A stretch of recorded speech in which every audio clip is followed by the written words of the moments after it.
made some progress. There's some things we're a little bit disappointed. I think Anthony McCransky may be done for the year. The indication initially is he could have a torn Achilles tendon, which is a pretty significant injury. But we'll find out a little bit more tomorrow, but I want to let you know that.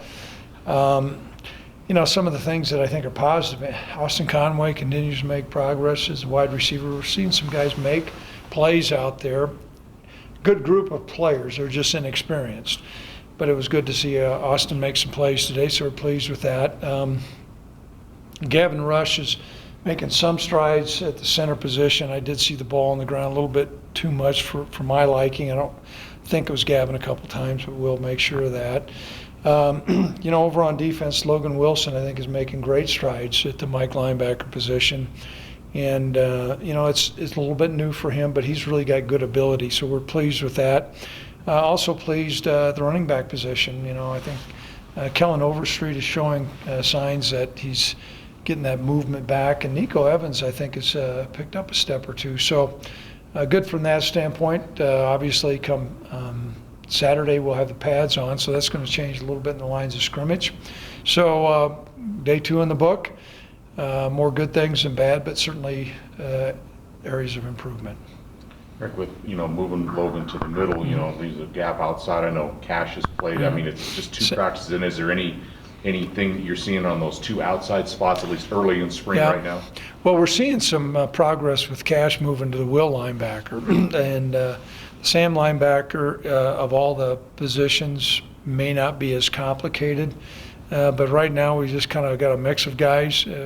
Jalen Ortiz was not able to practice on Tuesday due to class conflict, but he was out there today. It's good to see him out there. We're a little bit unsettled there right now. We're going to have to continue to look. We had Drew Harvey's taking some reps. We'll see how some of the other guys progress, but to say that position is fortified, to feel a lot better, quite frankly, with where Logan's at and where Cash is at than we do the Sandbacker. How important is that Mike position to this defense? I know last year Lucas was kind of like the quarterback almost on the defensive end. It is a critical position, and beyond the physical play and the attributes that we ask that Mike to do, he's really got to take command of moving the defense and setting and check calls, and somebody who's got experience, and not only experience but authoritative command out there. And so that initially is not Logan, but we have seen Logan come, I guess, out of his shell a little bit. And so it's interesting though, my son's a graduate assistant here, and he was talking to Logan, and he said, yeah, Logan, I moved from Will to Mike after my first year, and Logan was astounded. He goes, you mean I'm not the only one in America that's had to make this move? It's a fairly common move, and I think we've got a real keeper there. As far as your secondary, you have everyone coming back. Do you feel like that's your biggest strength coming into this season?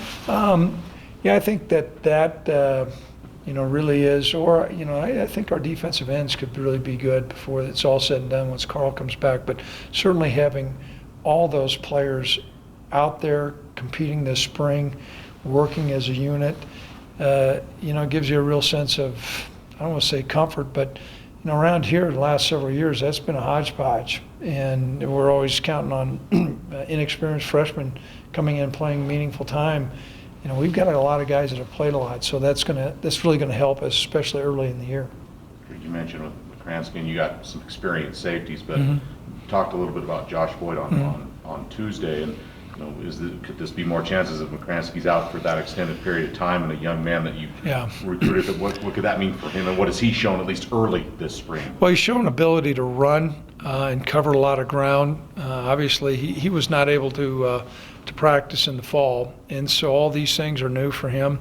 But we're pleased with his progress. However, he's got to make some progress. But anytime you have a veteran player like Anthony that's probably going to miss a lot of repetition, that's going to just put more opportunity, but a more concerted, not effort, but a sense of urgency. We've got to come up with some more players at that safety spot.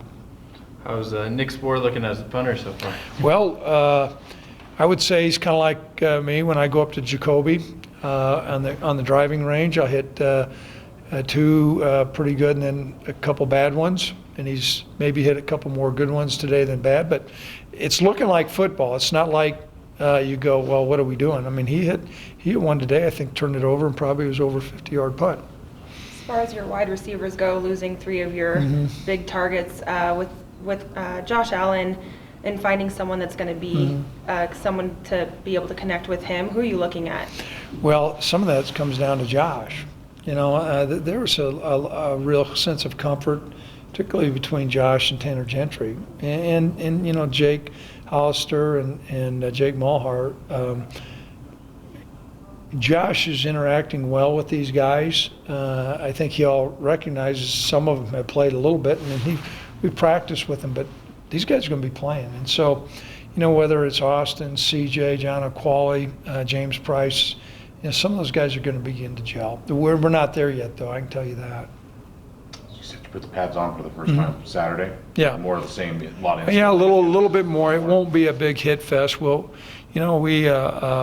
follow best practices and go through our progression on tackling, and you know, but what we found is important to continue to install things, and there won't be any live scrimmaging on Saturday. We'll use it more as an instructional day.